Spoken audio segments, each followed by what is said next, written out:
started. Hey guys. Hi everyone. Welcome to this rally / protest / gathering. It's really important at times like this that we gather as community. So this is a pretty impressive turnout. There are other things that people are doing given the weather and the time.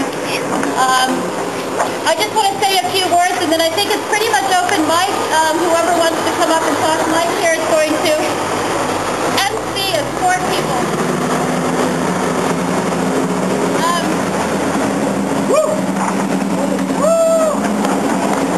I'm a justice of the peace. I've been a lesbian activist around here for about 27 years, and I've had the distinct honor of officiating for over 300 couples.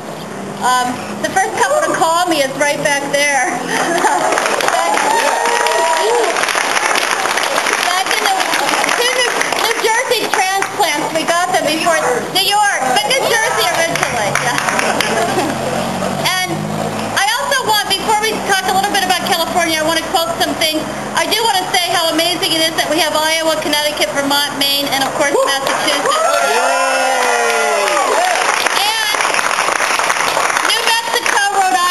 New York and D.C. residents recognize same-sex marriage when it's performed in another state on the resident's return.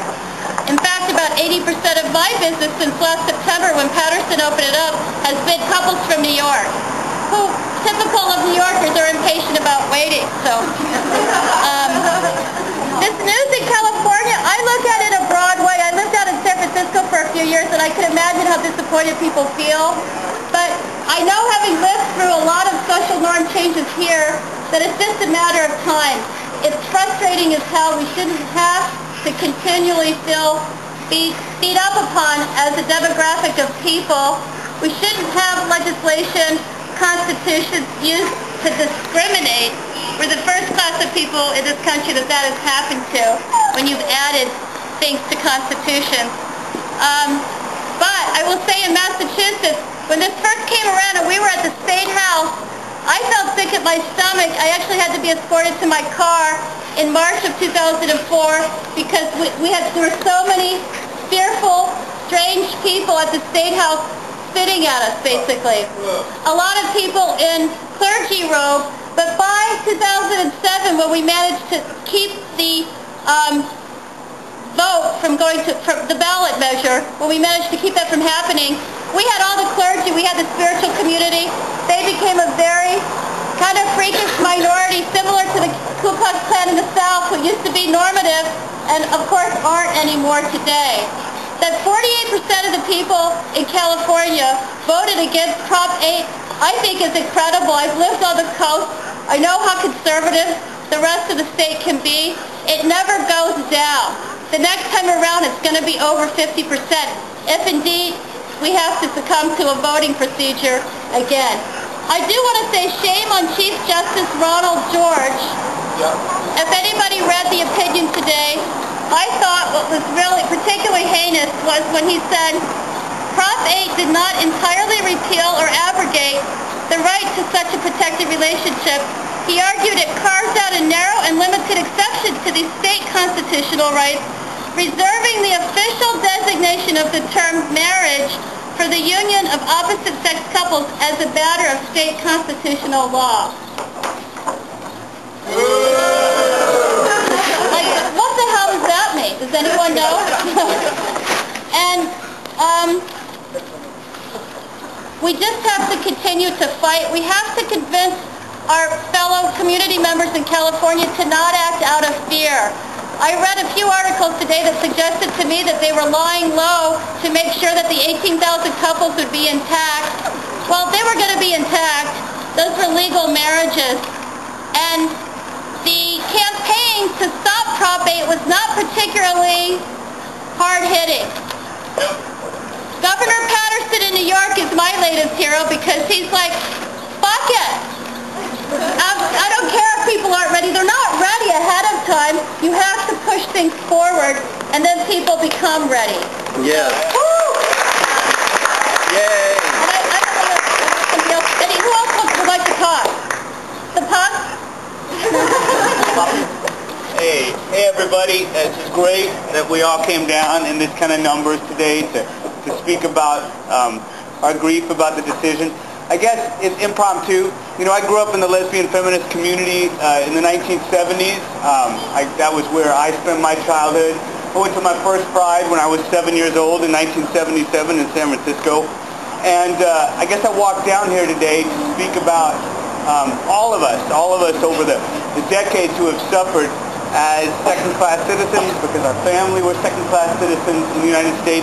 I teach LGBT history up here at Smith College, and when my students ask me about same-sex marriage and say, why is it important, the custody cases is one of the things I always teach them about. You know, the custody cases in their most virulent form ran from 1967 to 1985.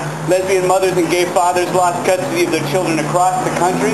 They lost the right of association.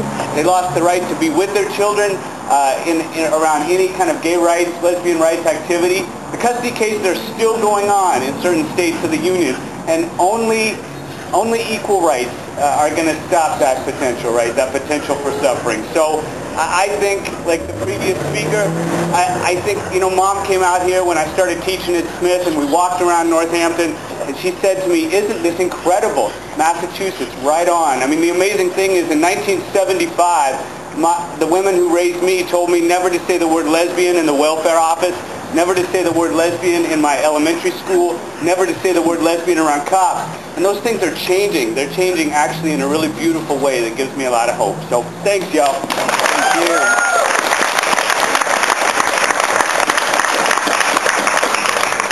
So hey everybody, I'm Mike from the International Socialist Organization. How's it going? First of all, I think it's amazing that so many amazing people came out on such a short notice.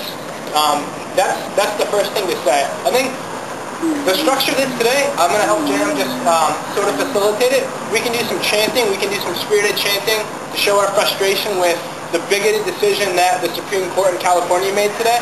And people should just come up here and share their experiences, or just come up here and vent, because it was a very bigoted decision that was made today. And I think the first thing that came to mind is the same disgusting right wing that always talks about the sanctity of marriage is now using the state and the court system in California as a battering ram to keep loving couples away from the rights that come with the right to marry. So it's an absolutely disgusting decision, but the key thing to say is that this isn't the only event like this that's happening today.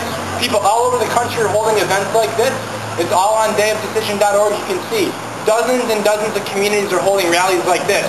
And the way to think about it is this is a civil rights movement, and that means we need to struggle for the gains that we want to see. Because it's not just marriage. There's a sign here that someone has that says repeal DOMA, which is the Defense of Marriage Act, which is also disgusting, and it's something that we need to fight against as a movement. So we're all here. We've all got ideas. We're all angry about the decision that the court's made today, and we all think we can change that decision and force this country to accept gay marriage, and force this country also to accept rights for transgender people. And that's something I think we need to put back on the table. Yes.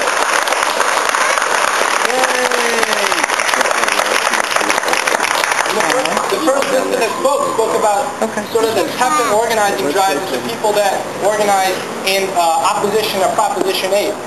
You know, it seemed almost as if they were apologetic about what they were standing for. And I think we can't be apologetic about what we think anymore. We want to, just like JM said, we need to push the envelope and actually change public opinion through struggle. And I think that's the way we want to do it. So do people want to do some chanting right now? Let the community know about it. If somebody want to come up here and give a talk, we can give a little. You want to do a chant? What do people want to chant? Down there. Are you going to lead it? Somebody choose a chant. How about gay, straight, black, white, same struggle, same fight? Woo! Woo!